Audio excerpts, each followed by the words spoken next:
Hello friends, back neck design చూసారా? ఇలా ఇచ్చాను. హార్ట్ షేప్ ఇచ్చేసి శారీలో క్లాత్తో చిన్న చిన్నగా ఇలా పెట్టేశాను. అండ్ నడుముకి కూడా ఇలా గోట్ వేసేసాను ఫినిషింగ్. అండ్ నెక్స్ట్ హ్యాండ్స్ చూసారా?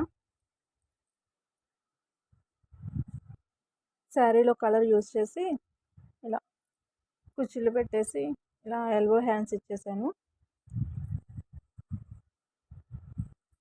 Hands and back neck design. And front చూసారా? షేప్ పట్టీలు కొంచెం కూడా ఖర్చు కానీ ఏమీ కనిపించకుండా ఫినిషింగ్ ఇలా ఉంటుంది. సో దీనికి పైపింగ్ అనేది ఇలా వస్తుంది. సో టోటల్ బ్లౌజ్ ఇలా ఉంటుంది. Back neck design and hands design. ఇది దాని శారీ. ఎలా ఉందో చిన్ని కామెంట్ చేయండి.